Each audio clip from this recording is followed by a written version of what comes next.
ഈ ലോകത്ത് ഭൗതിക വിദ്യാഭ്യാസത്തിൻ്റെ വളർച്ച ഇതിൻ്റെ സീമകൾ ലംഘിച്ച് കുതിക്കുന്ന ഈ കാലഘട്ടത്തിലാണ് മനുഷ്യത്വം ഏറ്റവും വലിയ പ്രതിസന്ധി നേരിടുന്നത് എന്ന് നാം തിരിച്ചറിയുമ്പോഴാണ് മനസ്സിനെക്കുറിച്ച് പഠിക്കപ്പെടുകയും മനസ്സിൽ ഇടപെടൽ നടത്തുകയും ചെയ്യാൻ യോഗ്യരായ ആളുകളുടെ എണ്ണം കുറയുമ്പോൾ ഭൗതിക വിദ്യാഭ്യാസമെല്ലാം ലോകത്തിന് നന്മയ്ക്ക് പകരം തിന്മയും ദുരന്തവുമാണ് വരുത്തി വയ്ക്കുന്നതെന്ന് നമുക്ക് കാണാനാവുക. അണുവിനെ വിഭജിച്ചു, ആറ്റം ബോംബുണ്ടാക്കപ്പെട്ടു, ന്യൂക്ലിയർ ഫിഷനും ഫ്യൂഷനും ഒക്കെ നടന്ന ഒരു കാലഘട്ടത്തിലാണ്. അണുശക്തിയുടെ അപാരമായ സാധ്യതകൾ ലോകം തിരിച്ചറിഞ്ഞ ഒരു ലോകത്താണ് നമ്മൾ ജീവിക്കുന്നത്. പക്ഷേ ആറ്റം ബോംബിലൂടെയാണ് ലോകത്ത് അണുശക്തിയുടെ ആ വലിയ സാധ്യത തിരിച്ചറിഞ്ഞത്. ഏതാനും ചില മണിക്കൂറുകൾ കൊണ്ട് ലോകത്ത് 3-4 ലക്ഷം മനുഷ്യരെ, നിരപരാധരായ മനുഷ്യരുടെ ജീവനെ ഹോമിക്കാൻ മാത്രമാണ് ഈ ഭൗതിക വിദ്യാഭ്യാസത്തിന്, മനസാക്ഷിയെ മറന്നുപോയ വിദ്യാഭ്യാസത്തിന് സാധിച്ചത് എന്ന യാഥാർത്ഥ്യത്തെ ഇന്നും അതിൻ്റെ ഗൗരവത്തെ ലോകം തിരിച്ചറിയുന്നില്ല. നല്ല മാനസിക രോഗമുള്ള ഒരാളായിരുന്നു അന്ന് അമേരിക്കൻ വൈറ്റ് ഹൗസിൻ്റെ സ്വിച്ച് ബോർഡുകളുടെ കൺട്രോൾ ബോർഡ് നിയന്ത്രിച്ചിരുന്നതെങ്കിൽ ഒരിക്കലും ഹിരോഷിമ ലോകത്തുണ്ടാകുമായിരുന്നില്ല, നാഗസാക്കി ലോകത്തുണ്ടാകുമായിരുന്നില്ല. മാനസിക യോഗ്യതയുള്ള, മാനസിക ഗുണമുള്ള ആളുകളില്ലാതെ വന്നതിൻ്റെ പേരിലാണ് ഇന്ന് ഗസ അനുഭവിക്കുന്ന ദുരന്തം. അതിൻ്റെ ദുരന്തമാണ് വെനിസ്വേല അനുഭവിക്കുന്ന ദുരന്തം. ലോകത്തെ ഏറ്റവും വലിയ എണ്ണസമ്പന്നമായ ഒരു രാഷ്ട്രത്തിൻ്റെ ഭരണാധികാരി, ഏറ്റവും വലിയ, ഗൾഫ് നാടുകളെക്കാൾ അധികമാണ്, എണ്ണസമ്പന്നമായ ഒരു രാഷ്ട്രത്തിൻ്റെ ഭരണാധികാരിയെ ഒരു രാജ്യരാമാനം വന്ന് അമേരിക്കൻ കമാൻഡോകൾ വന്നിറങ്ങി അറസ്റ്റ് ചെയ്ത് കയ്യാമം വെച്ച് അയാളെ പൊക്കിക്കൊണ്ട് മറ്റൊരു രാജ്യത്തേക്ക് കൊണ്ടുപോവുക, ആ രാജ്യം തന്നെ കീഴ്പ്പെടുത്തുക.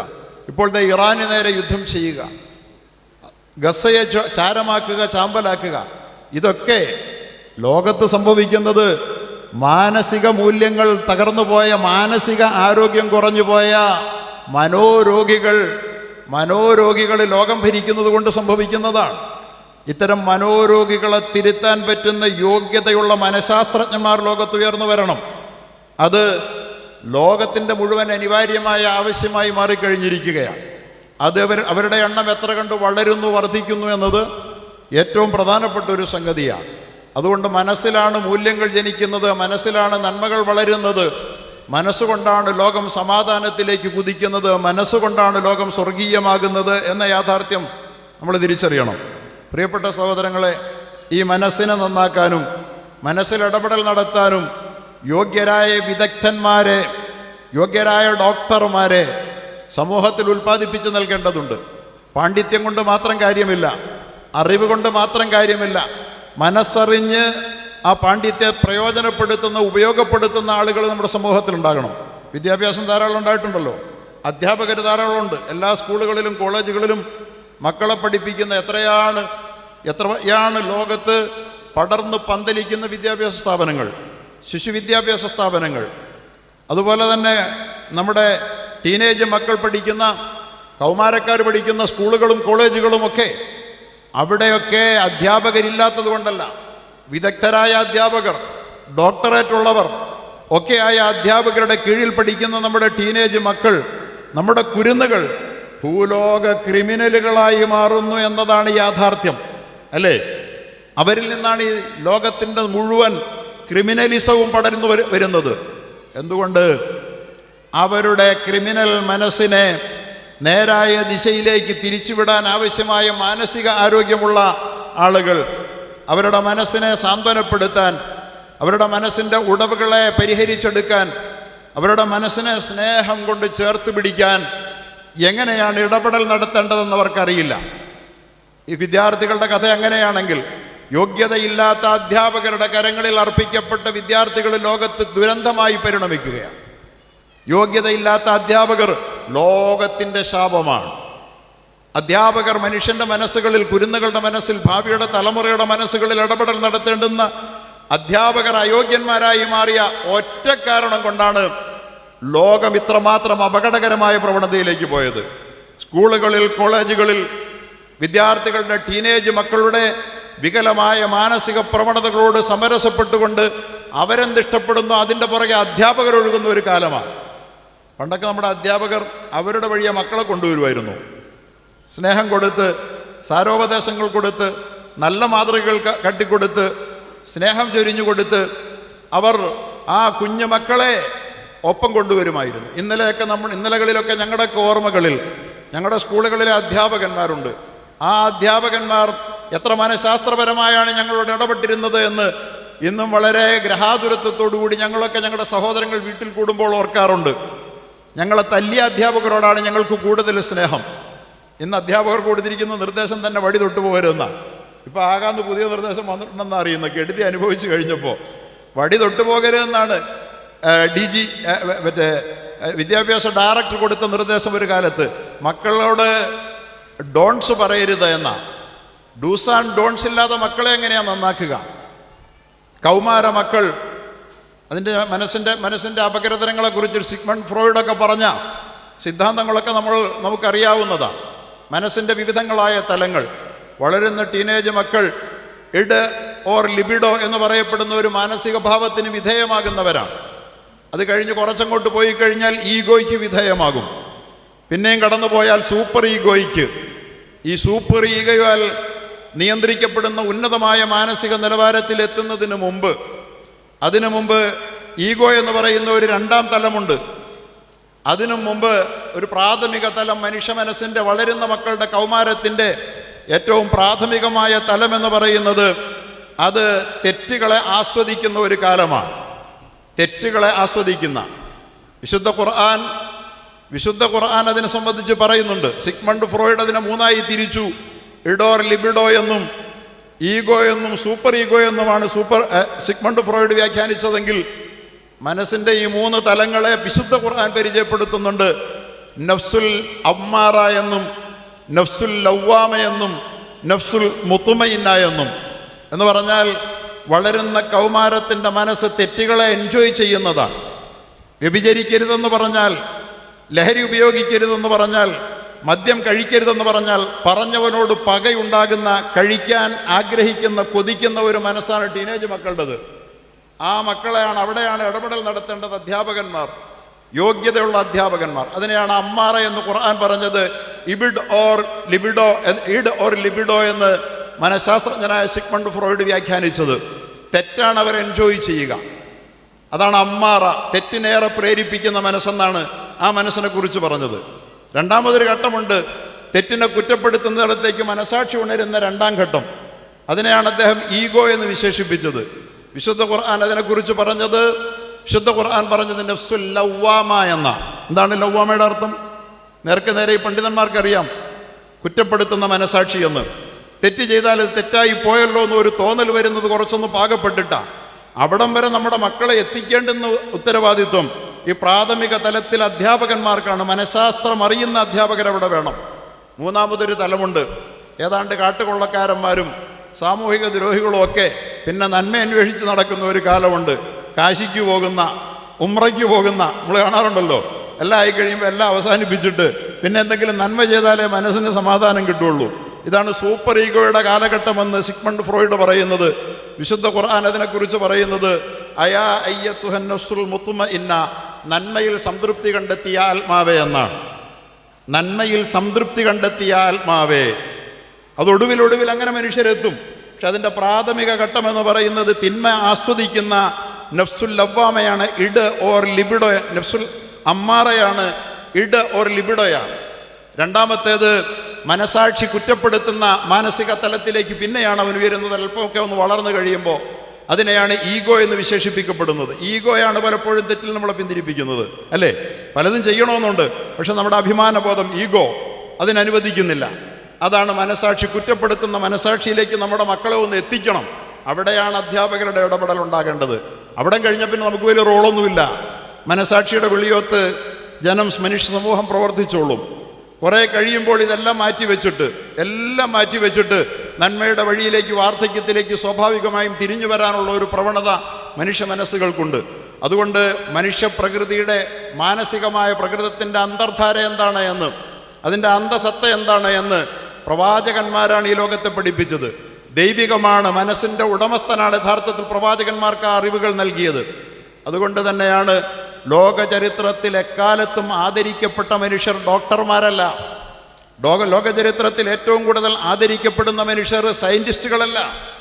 ലോക ചരിത്രത്തിൽ അവരൊക്കെ ആദരിക്കപ്പെടേണ്ടവരും ആദരണീയരുമാണ്.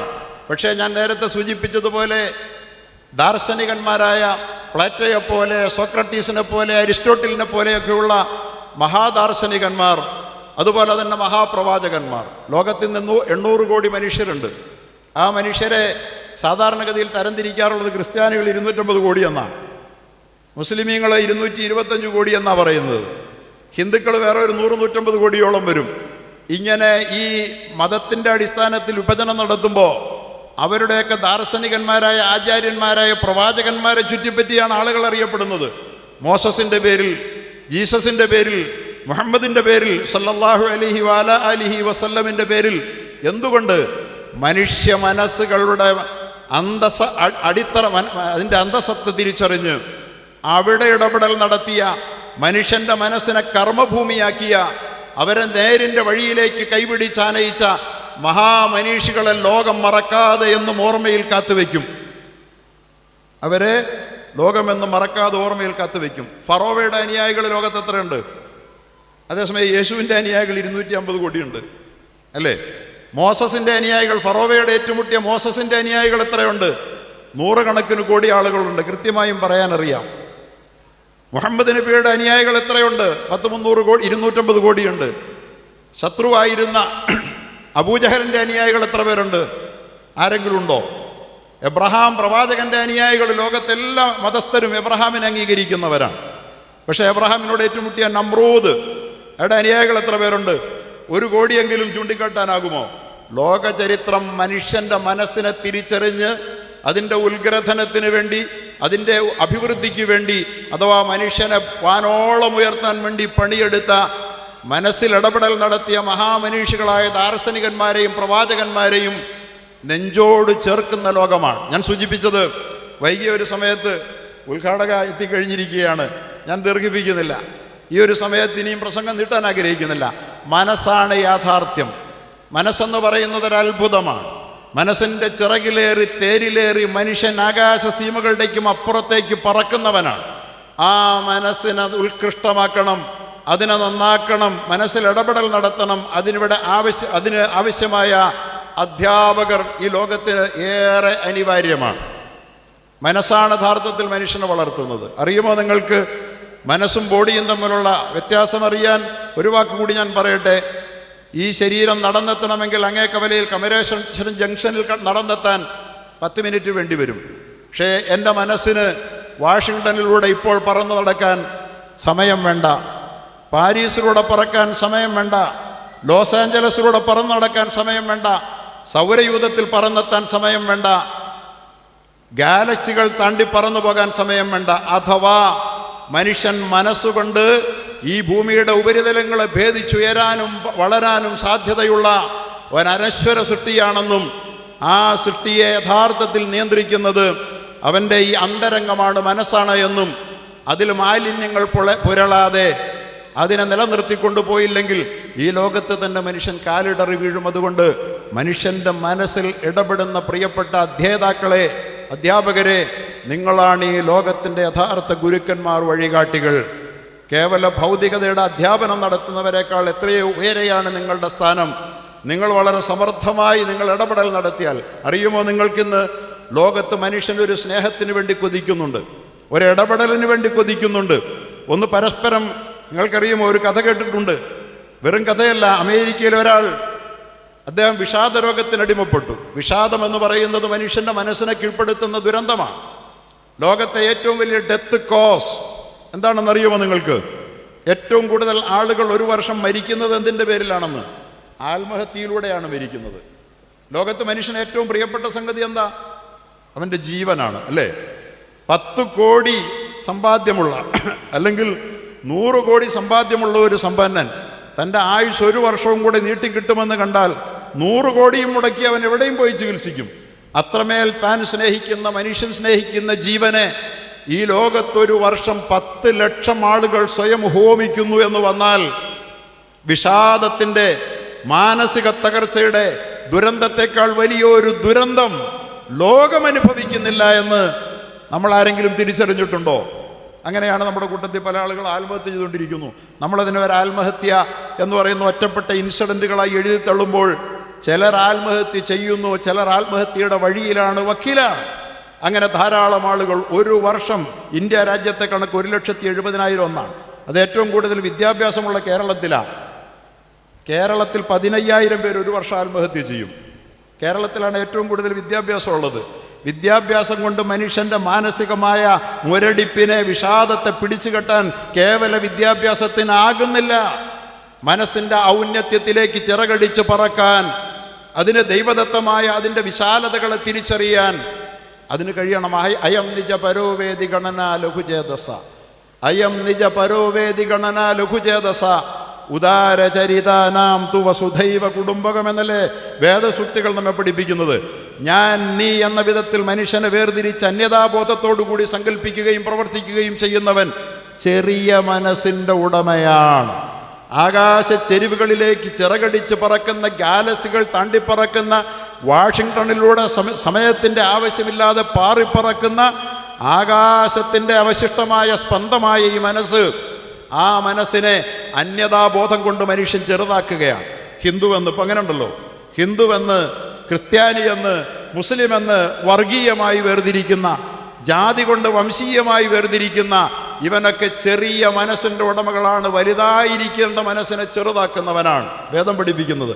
ഉദാരചരിതാനാം തു വസുധൈവ കുടുംബകം, ലോകമേ തറവാട്, തനിക്ക് ചെടികളും പുൽകളും പുഴുക്കളും കൂടിത്തൻ കുടുംബക്കാർ, ത്യാഗമെന്നതേ നേട്ടം, താഴ്മതാൻ അഭ്യുന്നതി എന്ന് പഠിപ്പിച്ച ഗാന്ധിജിയുടെ ലോകമേ തറവാട്, ഉദാരചരിതാനാം തു വസുധൈവ കുടുംബകം, അതാണ് മഹാമനീഷികൾ, പ്രവാചകന്മാർ നമ്മെ പഠിപ്പിച്ചത്.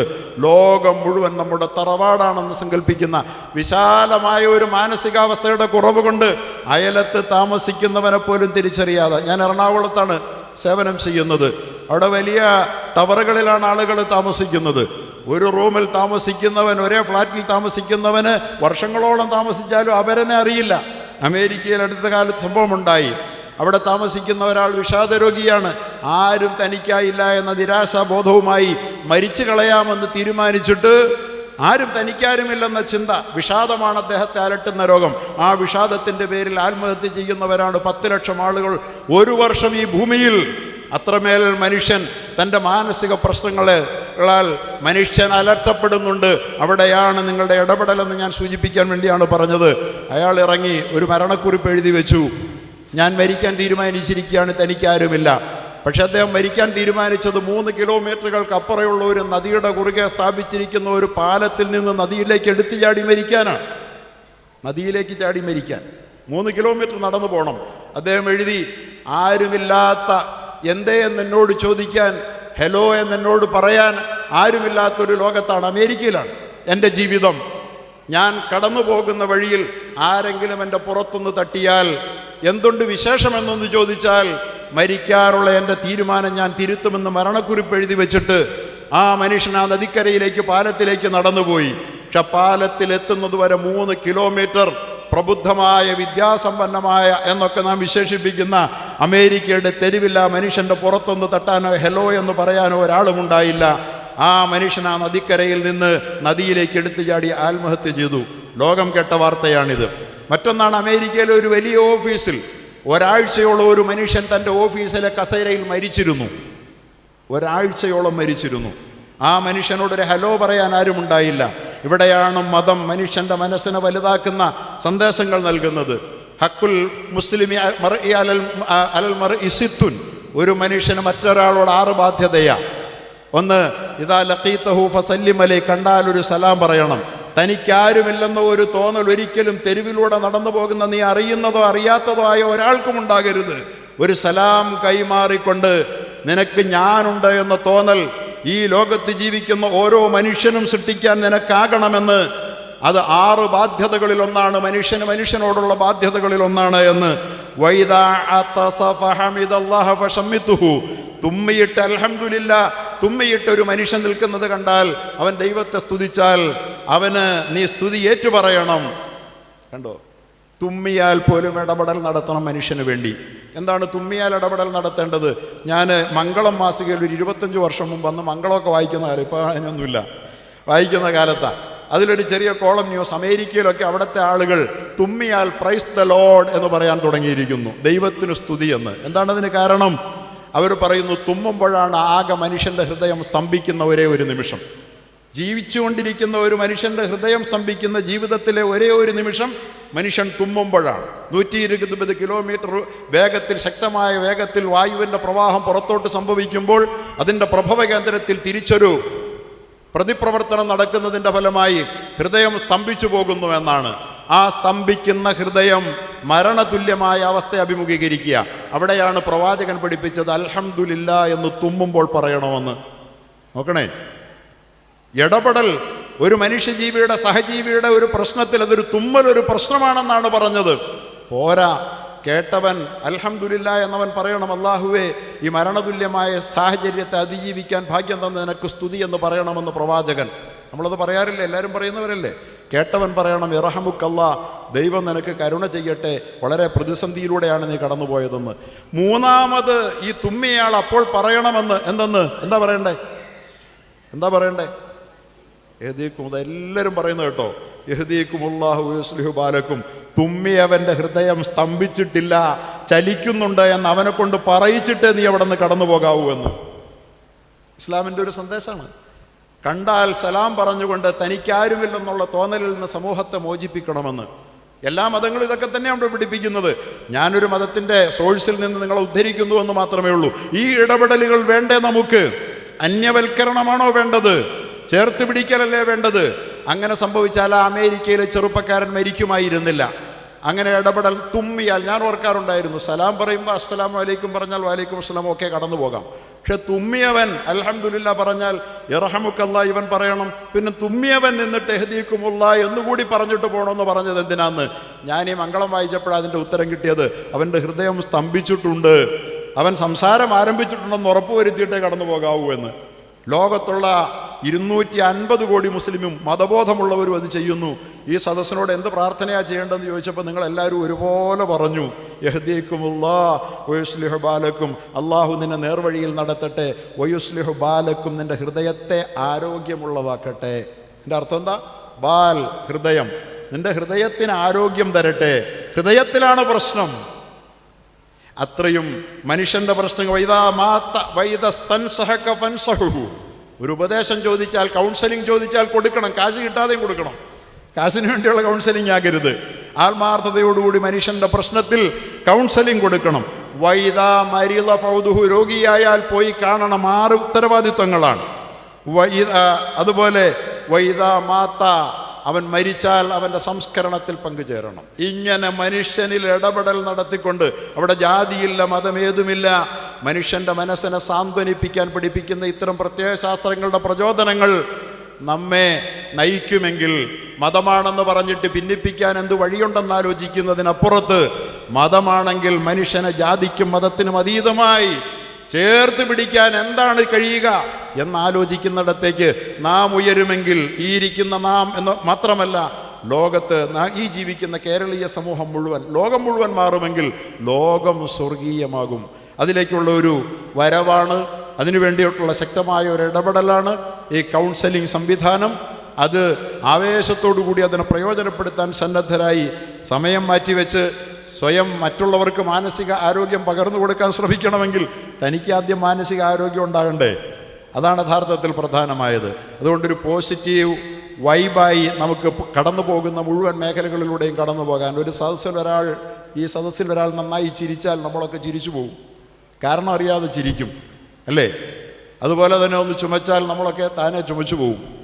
ഈ വൈബ് സൃഷ്ടിക്കാൻ, ഒരു പോസിറ്റീവ് വൈബായി നമുക്ക് രൂപാന്തരപ്പെടാൻ കഴിയുന്ന വിധത്തിലുള്ള അറിവുകളോ പ്രാക്ടിക്കലായ അറിവുകളും നേടി സമൂഹത്തിൻ്റെ സേവനപാതയിലേക്ക് ഇറങ്ങിത്തിരിക്കുന്ന ഇവിടുത്തെ പ്രിയപ്പെട്ട ബിരുദധാരികളായ സഹോദരി സഹോദരന്മാരെ അനുമോദിക്കുകയും നിങ്ങളുടെ ജീവിത വഴികളിൽ മനുഷ്യരെ മാനുഷികമായി ഉയർത്തുകയും കൈപിടിച്ചുയർത്തുകയും ജീവാപായത്തിൽ നിന്നും ആത്മഹത്യ പോലുള്ള മഹാദുരന്തങ്ങളിൽ നിന്നും വിഷാദങ്ങളിൽ നിന്നും അവർക്ക് മുക്തി നൽകി സമാധാനപൂർണമായ ജീവിതം അവർക്ക് സമ്മാനിക്കുകയും ചെയ്യുന്ന മഹത്തായ പ്രക്രിയയിൽ ഏറെ ബഹുദൂരം മുന്നോട്ട് പോകാൻ അത് ജീവിതത്തിൽ തനിക്ക് ലഭിച്ച ഏറ്റവും മഹത്തരമായ ഒരു ദൗത്യമാണെന്ന തിരിച്ചറിവോടുകൂടി ആവേശത്തോടുകൂടി മുന്നേറാൻ സർവശക്തനായ തമ്പുരാൻ അനുഗ്രഹിക്കുമാറാകട്ടെ എന്ന പ്രാർത്ഥനയോടെ ഞാൻ എൻ്റെ വാക്കുകൾ ഉപസംഹരിക്കുന്നു.